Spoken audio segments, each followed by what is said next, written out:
So she holds a PhD in brain imaging. This is really cool. I love what Dr. Dirckx does here from the University of Cambridge. And she has research positions that she's held at the University of Oxford and the Medical College of Wisconsin. She lives in beautiful Oxford, England, and so there's, it's just a magical place there. And she has 2 kids that are 15 and 13. And she's written a number of books. I would really encourage you, we weren't able to get them for the book table, but please go on Amazon, and especially the talk that you're going to hear, Am I Just My Brain? Pick it up. You're going to want to pick it up, but you can grab it on Amazon. She's written a number of other books, one on the problem of evil called Why, looking at God and evil and personal suffering. And also she has another contribution. She's also a contributor to best-selling author Lee Strobel's latest book, The Case for Heaven, which is a fantastic book. And so it is a real privilege and a real pleasure to welcome here now Dr. Sharon Dirckx.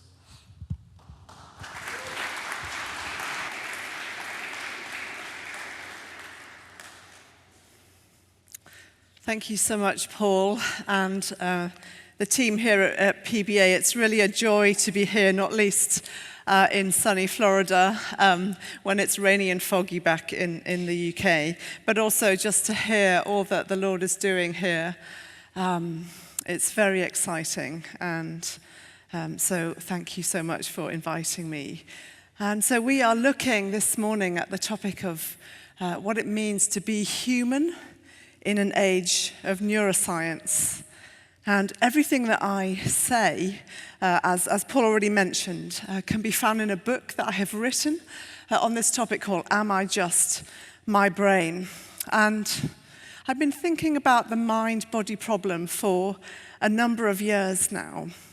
And quite early on in my thinking, I was reminded of a childhood memory, quite a vivid childhood memory, of being sat, probably on a Sunday, slightly bored, and staring out of the window on a rainy day, of which there are many in the UK.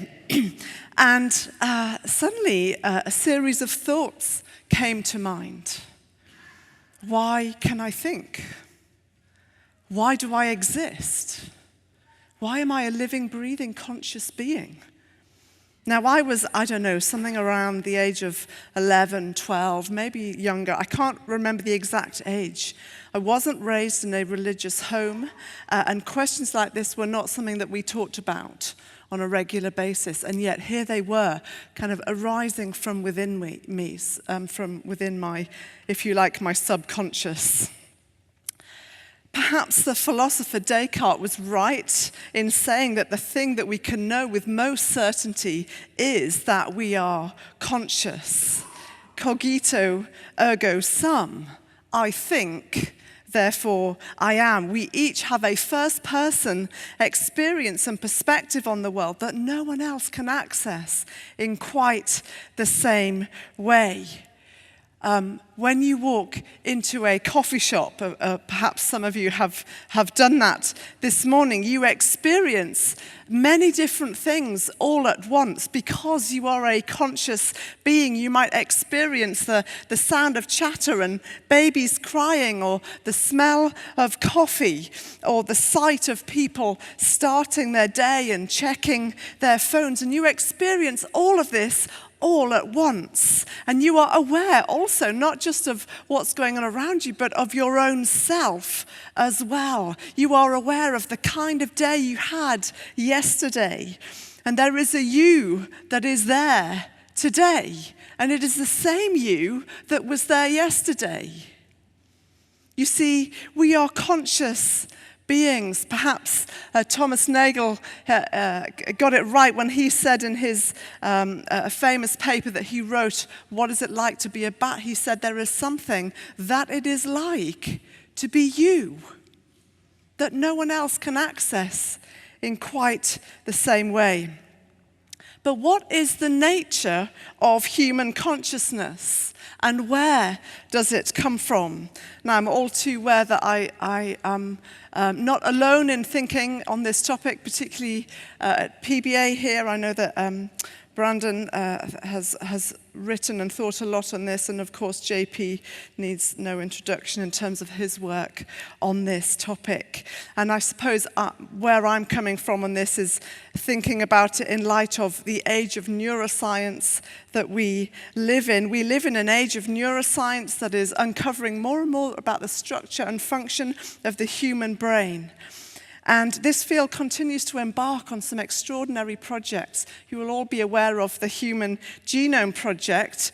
Well, you may or may not be aware of another project that scientists have been working on since 2009 called the Human Connectome Project, an endeavor to map every neural pathway in the brain and how it connects to every other pathway.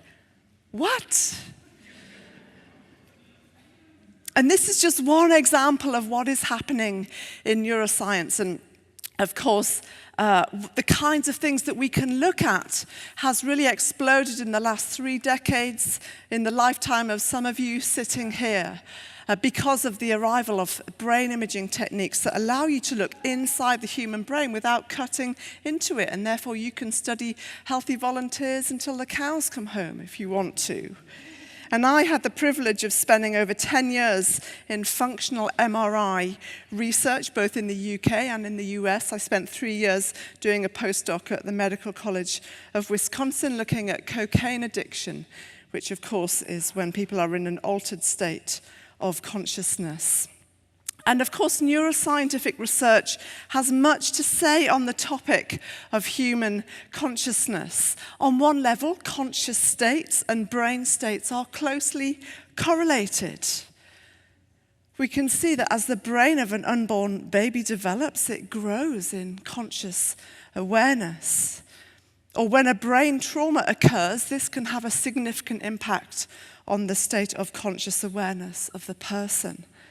And of course, in diseases like Alzheimer's and dementia, as the brain degenerates, the person's sense of awareness, conscious awareness of their context and their self can deteriorate. But there are also instances that are a bit more puzzling, situations from within neuroscience in which brain states and conscious states don't seem to be quite as paralleled as we might expect. And if you take nothing else away from this lecture, it is this: you don't need to leave the realm of neuroscience to make the point that we are way more than just our brains. Neuroscience itself makes this argument because there are all kinds of really fascinating data sets showing us this. This is one example. I'll come to some others later. There was a study, a groundbreaking study in the University of Cambridge by someone called Adrian Owen, who is now in Canada. And he studied patients in a persistent vegetative state who have no signs of outward awareness. Behaviorally, they are not responsive. And yet he was able to establish that 4 out of a patient group of 23 were actually showing levels of consciousness because they were able to respond to biographical questions using their minds. And this data was collected using functional MRI. The essential premise was this: if you were to imagine playing tennis, something that people in Florida do a little more than they do in Britain, you would see a whole series of motor areas lighting up to do with motor movement, similar to actually doing it. And then he also asked people to imagine moving around their house at home. And if you imagine moving around your house at home, a whole series of areas light up to do with spatial navigation and movement. And so what they did was ask these patients in a PVS, I'm going to ask you a question about your life. If you want to answer yes, imagine you're playing tennis. If you want to answer no, imagine you're moving around your house at home.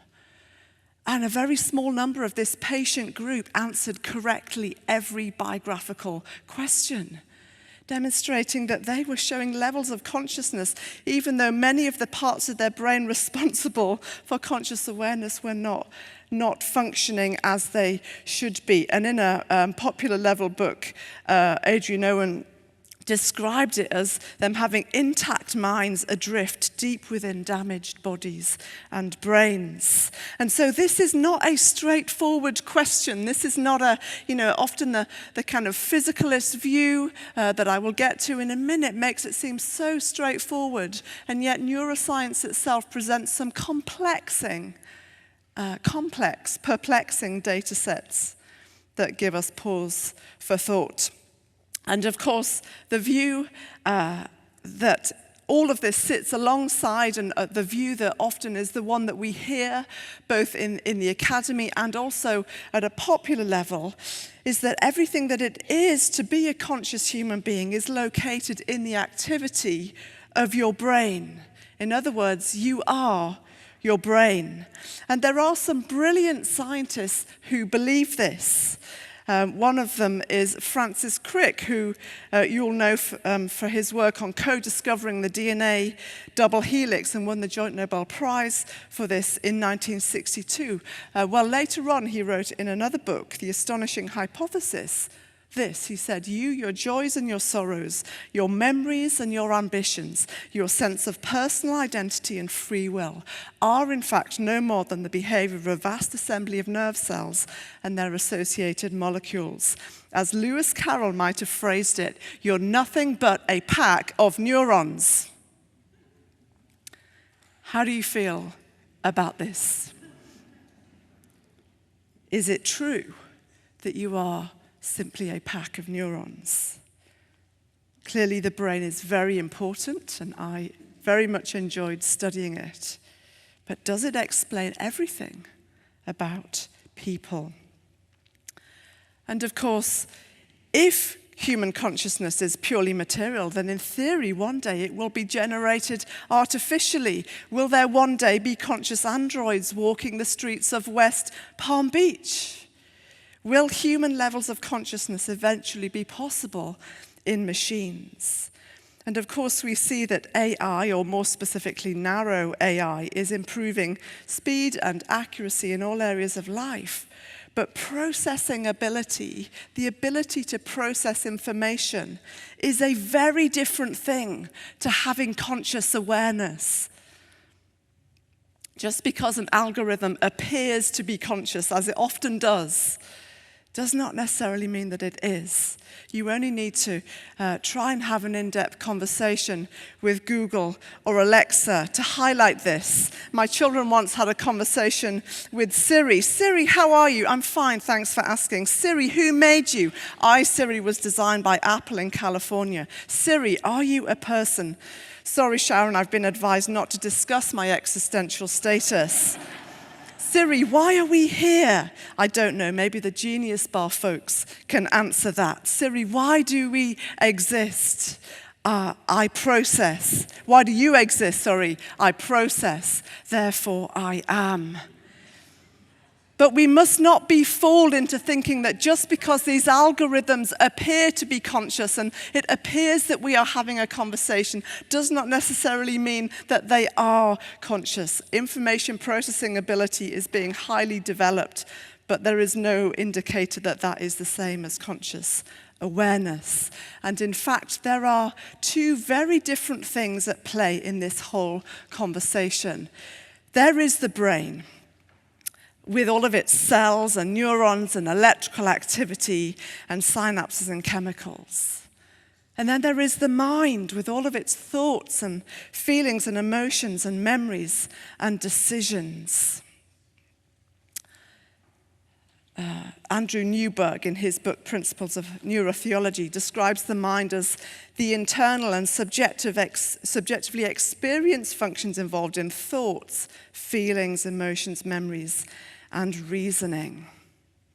And in this talk, mind and consciousness can be thought of as overlapping. Consciousness is part of the mind. The mind is the bearer of consciousness. And so a key question that we need to be asking is, what is the relationship between these two things. That's what this whole conversation hinges around. What is the relationship between the physical brain that we have and the mind? It's not a new question. It has been debated since the ancient world. And it is known as the mind-brain problem. How do you get from neurons to, oh boy, that conversation went really badly? How do you get from neurons to flat white or cappuccino? You probably think I'm obsessed with coffee. I'm not obsessed with coffee, although I am fairly dependent on it in my jet-lagged state. So how do you get from neurons to what's the next Netflix series that I'm going to watch? How do you get from neurons to what it is like to be you? Is it even possible? Or as Susan Greenfield, professor of physiology at Oxford University, put it, and note her language, she is not a theist. How does the water of boring old brain cells and sludgy stuff translate into the wine of subjective phenomenological experience?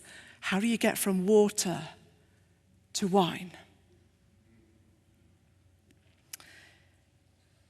And this is not a straightforward question, even though it can seem like it's a done deal, sorted, categorically boxed, finished, done with in some of the things that we read out there. This has been debated since antiquity, and there are many atheists and agnostics that agree this is a hard problem to solve. So much so that David Chalmers, a professor of philosophy in Australia and also New York University, has named it the hard problem of consciousness.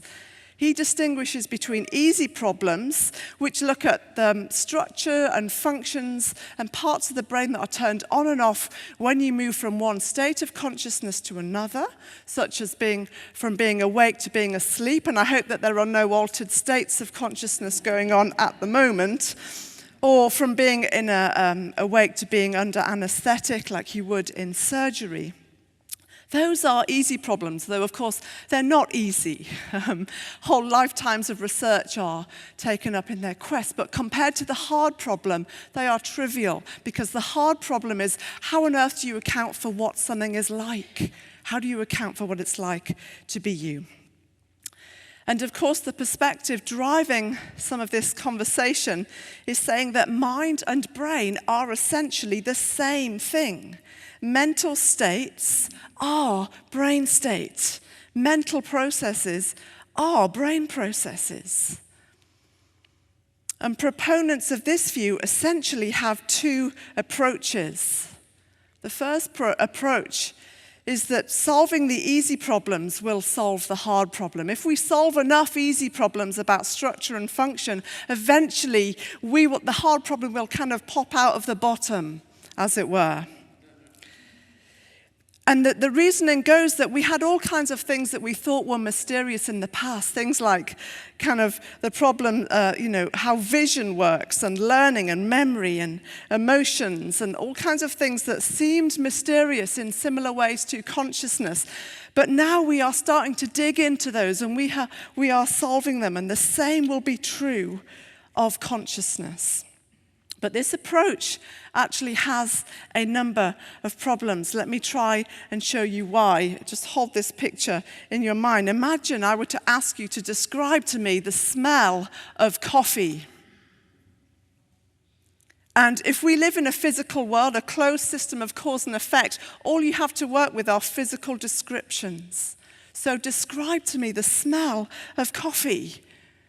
Well, what would you say? You might offer me the chemical structure of caffeine, but that doesn't get me any closer to the smell of coffee. You might offer me a description of the physiology as I drink it and digest it, but that doesn't actually get me any closer to the smell of coffee. If you want to understand the smell of coffee, you need to smell it. There is no other way. And this is an example of a quail, or in its plural, qualia, a term that philosophers use to describe qualitative experiences that are impossible to describe physically. Other examples include seeing a color or tasting something. Life is full of qualia all the time. And actually the biggest qualia of all is the experience of what it's like to be you. Imagine we were to do an experiment to find out what it's like for you to revise for your next set of exams, or go through an audit at work, or write a report. And, you know, if we believe that we are just our brains, then we're going to just collect data from your brain as you go through that process. So we put an EEG cap on you and collect electrical activity from the surface of your scalp, reflecting what's going on deeper. And we put you in an MRI scanner, and we take some structural scans, and we take functional scans, and we collect some really interesting data from your brain. Will that tell us what it is like for you to go through that process? No. We need to ask you. We need to talk to you. We can't access your mind using physical measurements. For that, we need to ask you what it's like to cope with pressure and stress and mismatched expectations and a sense of ambition and calling and whatever that might be. You see, there are many scientists and philosophers, agnostics and atheists, as well as theists, that agree that brain processes and conscious experience are two very different things. It's not enough to say that if we solve enough easy problems, we'll crack the hard problem. But of course, the second approach is to say there is no hard problem. Some, such as Tufts professor of philosophy Daniel Dennett, take the thinking further and hold that consciousness itself is the result of kind of an illusion, tricks that our brain is performing. In the inaugural lecture at the Hungarian Academy of Sciences in 2002, Dennett put it like this. He said, "Consciousness is a physical, biological phenomenon that is exquisitely ingenious in its operation, but not miraculous or even, in the end, mysterious. Part of the problem in explaining consciousness is that there are powerful forces acting to make us think it is more marvelous than it actually is. In this, it is like stage magic, a set of phenomena that exploit our gullibility and even our desire to be fooled, bamboozled, and awestruck." And this position denies that consciousness exists and denies that there really is a hard problem. Now, this view has a number of problems.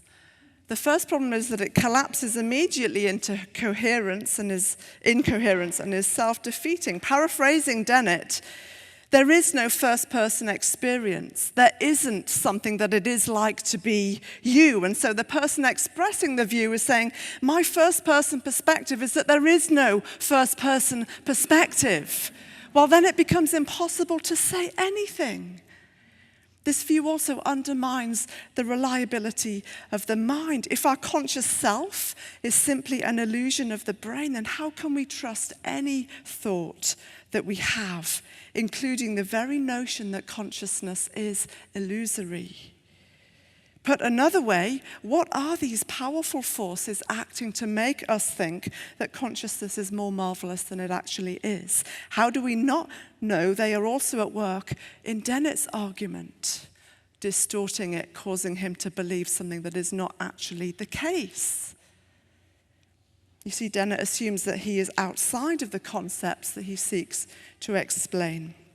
But if what he asserts is true, his own language itself means nothing. We can take it even further and say that even illusion presupposes consciousness. When you go to a magic show, you are subject to a whole series of illusions, but you still experience the magic. You need consciousness in order to experience illusion. And so even consciousness, it undergirds, it sits beneath even that concept of illusion. And as Rowan Williams, former Archbishop of Canterbury, put it, that we need consciousness to draw conclusions about consciousness. Even the denial of consciousness is itself a conscious act. We can tie ourselves up in philosophical knots very easily on this subject. And of course, on a very we cannot and do not live without assuming there's something that it is like to be us on a very practical level. And neuroscientist Christoph Koch, who is not a theist, makes the point very candidly. If I have a tooth abscess, a sophisticated argument to persuade me that my pain is delusional will not lessen its torment one iota. And we live as though our experiences of life are real and are to be taken seriously. We read autobiographies, assuming that they are genuine. We have an experience of COVID-19 that has impacted us. Even mindfulness experts tell us we need to focus on this for a greater state of well-being. And of course, we treat others as though they are conscious beings as well, victims of human trafficking, those in humanitarian crises and institutional racism. We do not act as though other people are simply packs of neurons. We act as though they are conscious beings who experience suffering. And there are other philosophers, I need to skim over it, who again find this view very concerning. What the science has shown us is that mind and brain are connected. If you put someone in an MRI scanner and give them a series of tasks that uses their mind, of course you will see all kinds of networks lighting up in their brain. Science gets you to connection, to causal correlation, but that doesn't mean they are identical. And this is a category mistake that is being made all the time in this field.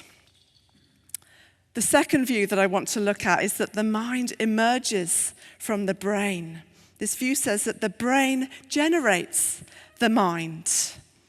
When a number of component parts come together, something new comes into being that is greater than the sum of its parts, that is not reducible back to physics and chemistry. And this is sometimes referred to as non-reductive physicalism, but has also is a form of emergentism as well, although the philosophers here will probably want to kind of be precise on those things. For example, take a film. A film has a number of component parts. It has a director, it has a cast, it has a soundtrack, it has a script, it has a producer, it has a budget. And yet, and if you were to remove any one of those things, there would not be a film. And yet the film itself is greater than the sum of those things. When you watch the film, you don't experience its component parts, you experience the film as a whole. And this view is saying when a number of building blocks come together, physical building blocks, something new comes into being. But the problem with this view comes back to the hard problem. How exactly do non-conscious neurons generate consciousness if we live in a closed system of cause and effect? Now, some people say, well, complexity solves it. As soon as neurons get more and more complex, then that enables somehow consciousness to emerge. But actually, people like Ian McGilchrist, who is a psychiatrist, also trained in literature, pretty much a polymath. If you haven't come across, by the way, his 2-volume work, The Matter with Things, just released this year or last year, took him 10 years to write. It's being seen as a seminal work on consciousness. Highly recommend it if you're interested in this topic. He's written, it's just a rich kind of diving into this in very deep ways. But he makes the point that complexity is not sufficient. There are parts of the brain that are incredibly complex. Places like the Purkinje cells in the cerebellum, some of the largest and most profusely connected in the nervous system, but they're not capable of supporting self-awareness. So complexity is not enough to explain this phenomenon. He also goes on to make the point that we don't even know what matter is.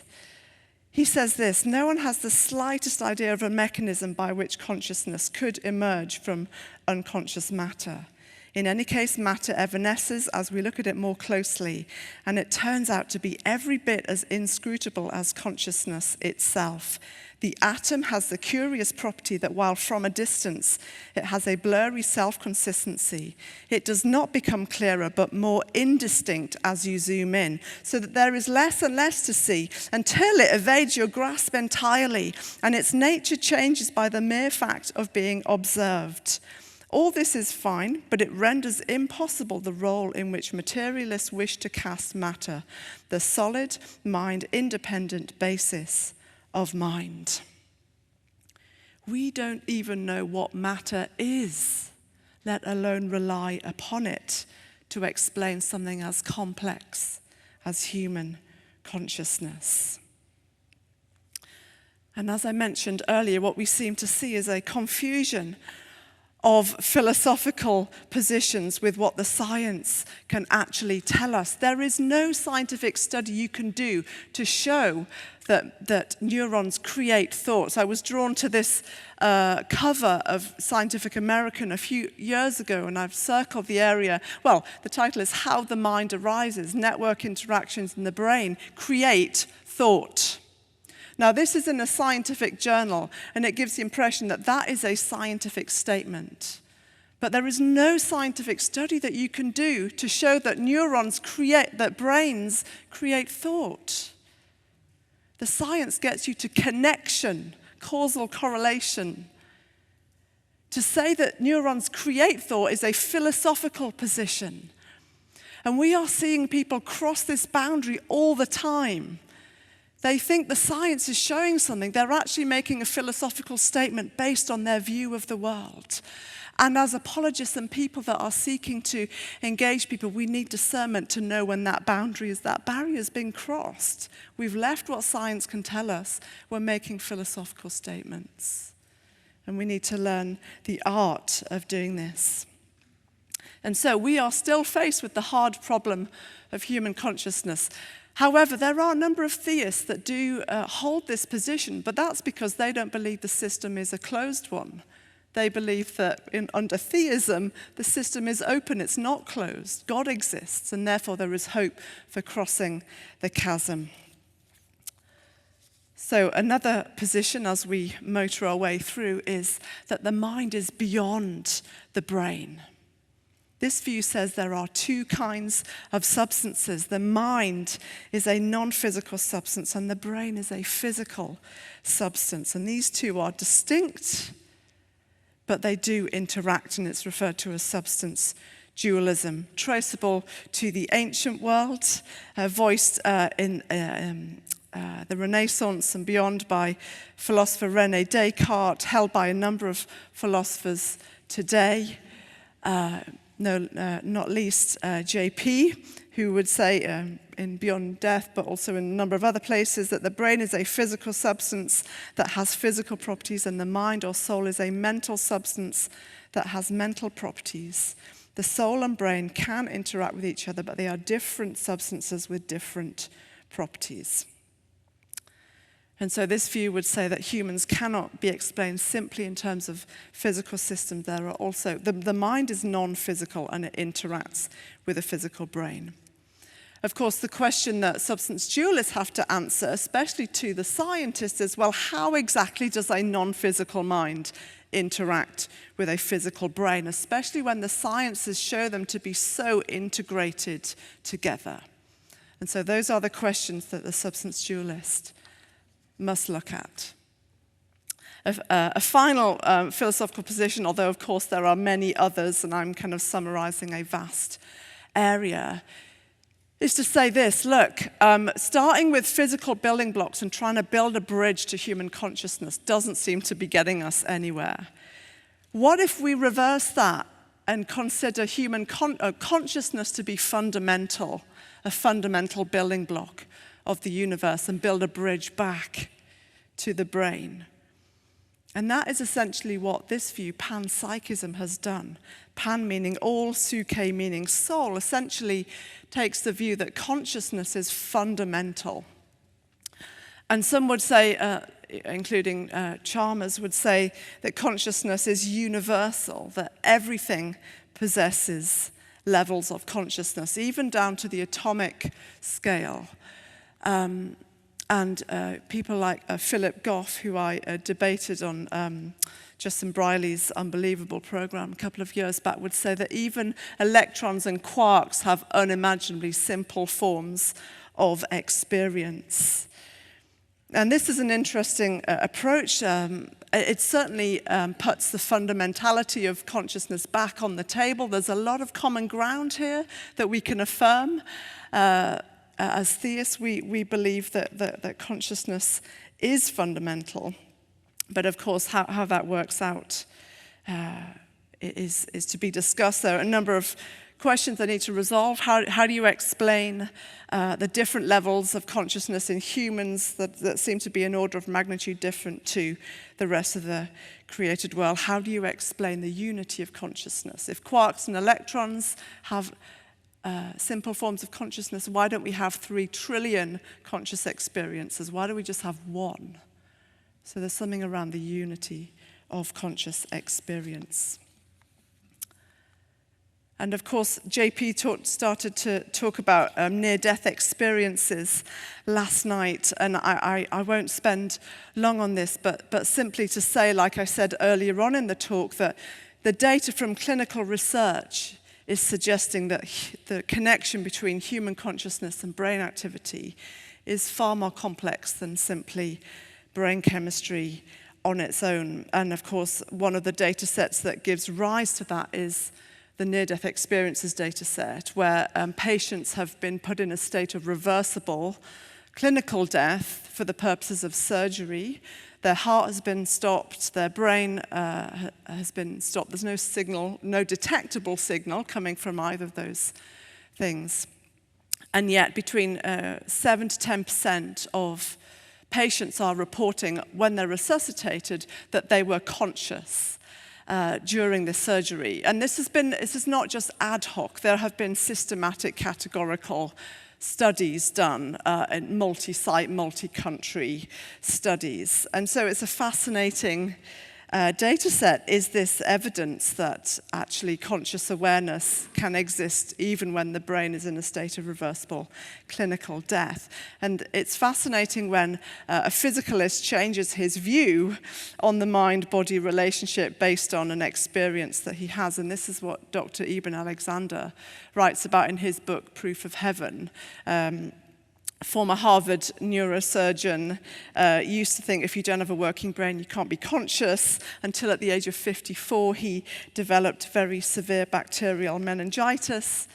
His family were told to put their affairs in order. He wasn't expected to survive. He went into a coma for 7 days. And yet, miraculously, he did survive. And he wakes up to tell her to describe that he had a very clear and vivid experience of reality, including meeting a sister he never knew he had because he was adopted, and he didn't know that prior to his adoption there was a sister.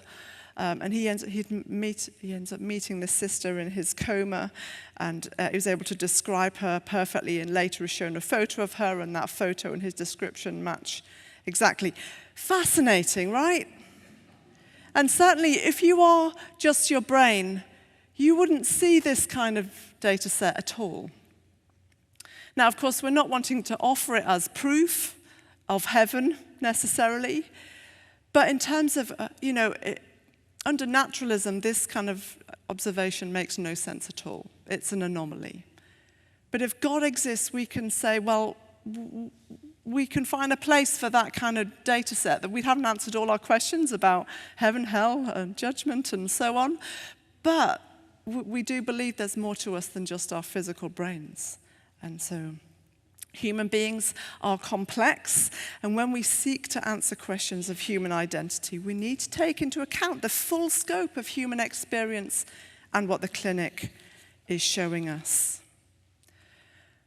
And finally, as I draw to a close, even if all of our questions about the scientific workings of the mind and its relation to the brain are answered, this will still leave some questions unanswered. Even if we come up with a very elegant neuroscience of consciousness, which we hope neuroscientists do, there will still be some questions that neuroscience cannot answer. Questions like the ones I asked unprompted as a child Why can I think at all? Why are we conscious at all? And as David Chalmers said, there is a difference between finding a correlate in the brain and finding an explanation.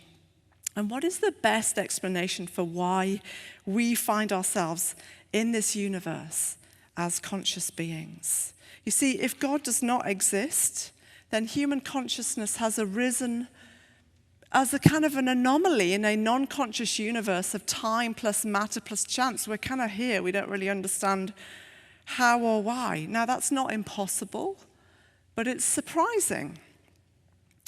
Whereas if God does exist, then conscious beings are exactly what we would expect. They are entirely consistent with the starting conditions, because if God exists, then consciousness is fundamental to the universe, but not in a nebulous kind of panpsychist way, in a very specific and personal way. The first sentence of the Bible says, "In the beginning, God."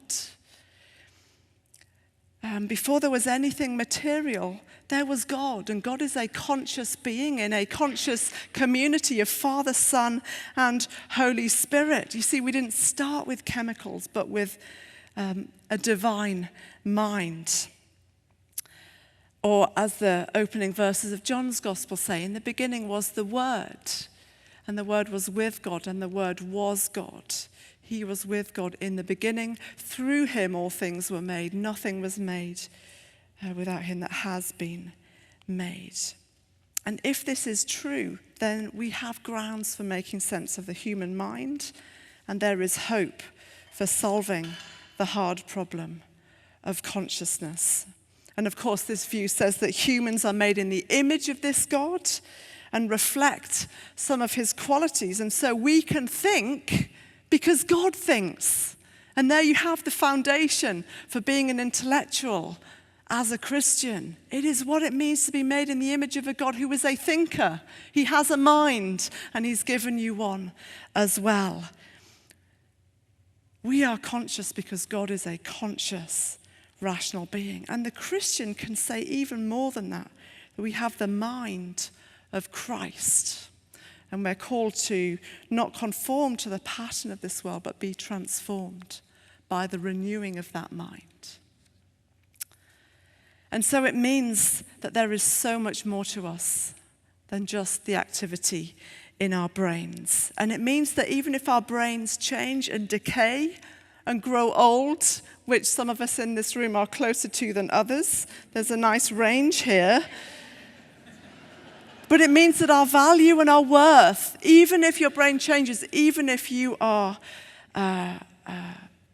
end up developing a degenerative disease, your value and worth as a person does not change. There's a beautiful verse in the New Testament that says, though outwardly we are wasting away, inwardly we are being renewed day by day. And therefore, we do not lose heart. Thank you for listening.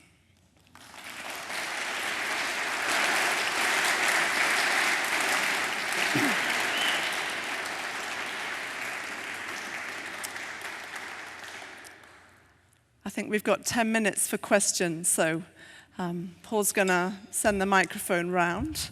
Who would like to ask a question?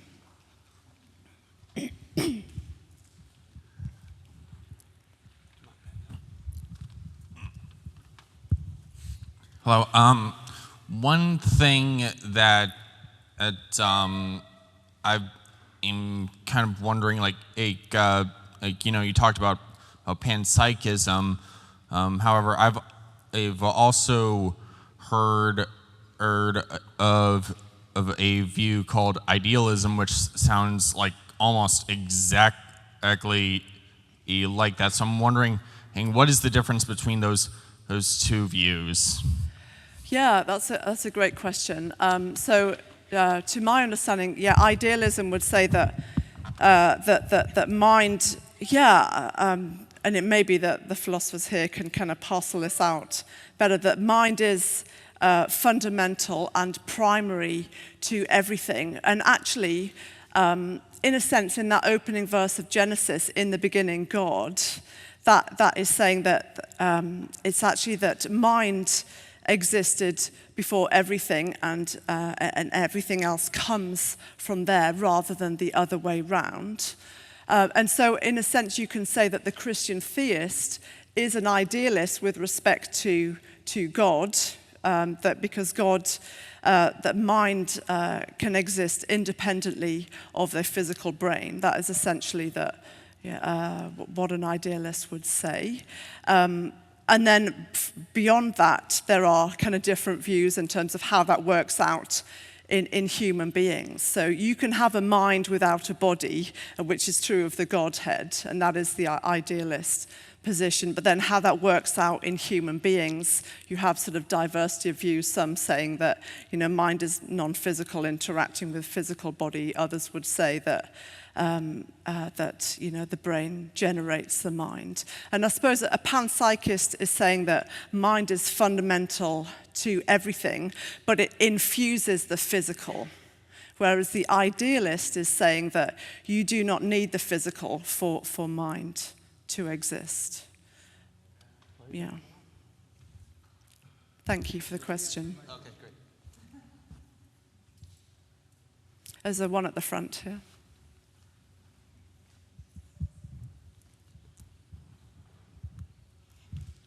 Hi. Hi. You have described a lot of things that you are able to observe when through MRI imaging, and asking people questions that are conscious and sensory experience, memories, and motor experience.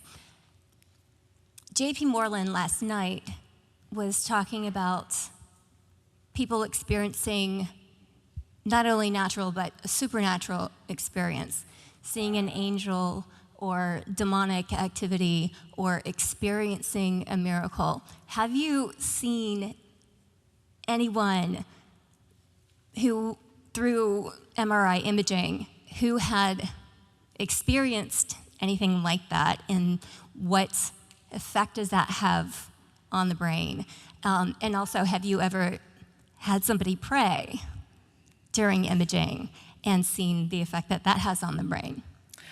Oh yeah, thank you so much for the question. So I personally haven't, obviously, but I have no doubt that all kinds of questions of spirituality are being looked at and have been looked at, and the elegance of functional imaging is such that it has moved away from just the kind of primary functions of the brain to these much more complex things to do with cognition and different disorders as well as spirituality. There are obviously lots of questions about how you would design an experiment like that to look at, are you looking at their response to it? Are you wanting to try and image it in real time in terms of their interaction with those spiritual things? So I'm sure there's a literature out there, but the studies need to be very carefully designed so that you know what you're measuring, what's the baseline that you're comparing it with, so that you can see that contrast. In terms of what happens in the brain when people pray, there's a lot out there on that. So Andrew Newberg, who I mentioned earlier, is one that has done a lot. And essentially the bottom line is, your brain is active when you pray, and they have measured people in different kinds of prayer, Buddhist meditation, kind of what we would call standard Christian prayer. They've also looked at people praying in tongues and so on. And yes, they see the brain to be active, and actually different kinds of networks involved in different kinds of prayer. And the important thing to say is that this is not a threat to the Christian faith. In fact, it's actually exactly what we would expect. You know, there are all kinds of studies about what goes on in your brain during romantic love.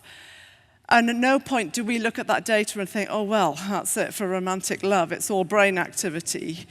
You know, we don't do that, do we? And it's the same with studies of what happens in your brain when you pray. Just because you see networks lighting up doesn't mean the experience isn't genuine. That brings us back to the hard problem. You know, physical process is not enough to explain the experience. It just shows they're correlated. And so obviously the brain mediates what's happening, but that doesn't mean the brain activity is the whole thing. And of course, it doesn't mean that God doesn't exist. You wouldn't use the love studies to say, well, my boyfriend or girlfriend clearly isn't real then. or my spouse. And so these are not a threat. In fact, I would be more concerned if there was nothing going on in your brain when you're praying. Actually, we are integrated physical and spiritual beings. We don't need to be afraid of these kind of data sets. They simply tell us we're integrated holistic beings, and we should treat each other and live as though that is the case. Thank you for the question.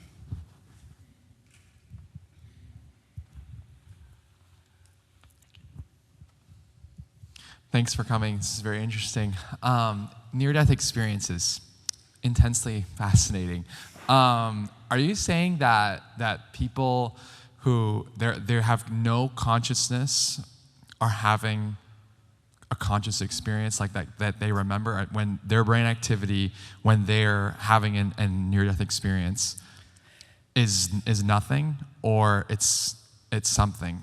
That's what I'm wondering. Sorry, I realized that I skirted over it quite quickly. Thank you for the question. I was saying that people that are in a state where there is no detectable activity in their brain or indeed their heart, so all their vital signs are cooled so that surgery can be performed. So physically, they are in a state of clinical death, which is reversible. But they are showing signs of being conscious, or they report being conscious once they're resuscitated. So they're restored after the surgery, and then they tell their story. I was conscious, I saw this. Or for me, that's the most persuasive data set, because it's the one where, there are all kinds of other things of like out-of-body experiences that you could talk about, but you can somehow still put that down to brain activity. But if you're in a state of clinical death, you can't rely on brain activity. I suppose the main response that a physicalist would say, well, there's no detectable brain activity. That doesn't mean there wasn't any. It just means we can't detect any. And that's true. We can't rule that out. But it's still an interesting data set. And the kinds of things that the patients are telling are verifiable. So some of you that have read about this will probably be aware of the tennis shoe on the roof that was in a part of the hospital that no one else had ever been to, and so that this patient was saying, there's a tennis shoe up there, so they went up and got it, and sure enough. There's another recounting of a very awkward conversation down the corridor in a different room in the hospital about the patient that was being operated on, that the patient actually heard because of their near-death experience, and they later recount it to their family. It was really hard and difficult because they obviously were not expecting that person to hear that conversation. And other examples, like someone that was congenitally blind, being able to see and describe somebody in great detail. These are all from J.P. Moreland's book, Beyond Death, by the way. So if you want to read more about that, I recommend that to you. Thanks so much for the question. We've got time for one or two more.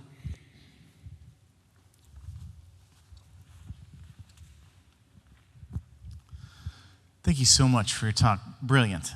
One question I have is, neuroscience is like, it's getting into everything. People are like, all the cool kids are doing it, right? So if you're a Christian and you're trying to do apologetics, you're trying to minister to people, you're trying to figure out, how do I discern all this stuff? And a lot of other Christians are using neuroscience research to support things. How would you recommend that we approach other Christians and the use of neuroscience research? And yet it has limits, so it's not the panacea, but there's still, what's the healthy boundary? Do you mean in terms of if someone's wanting to go into neuroscience, how you kind of counsel them and advise them, or? No, I mean that if you read a book, a lot of times Christians want to say like, oh, here's a Christian view of wellness, and it's supported by neuroscience. Here's a Christian account of this, and it's supported by neuroscience. And so a lot of different Christian ministries and popular Christian works are using neuroscience research. Yeah. What's a good approach to discerning how to understand that evidence? Thank you for the question. I think, as you already mentioned, it's to recognize what science can and can't tell us.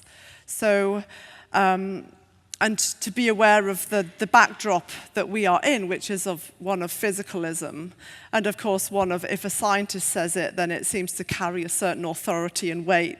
And so I think it will be just aware of, that slide about neurons creating thought, just being aware of what the science can tell us and what it can't tell us. And of course, the books that are saying, here's this phenomenon, here's the neuroscience that supports it. Well, great. Let's, just to use the language that Paul used in his seminar, let's affirm what we agree on. Clearly, we are integrated physical and spiritual beings.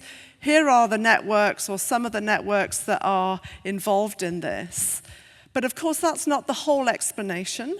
And if it's something complex, that we know that humans are not just their brains, and so we're going to need to employ philosophy, we're going to need to employ all kinds of other techniques and methods to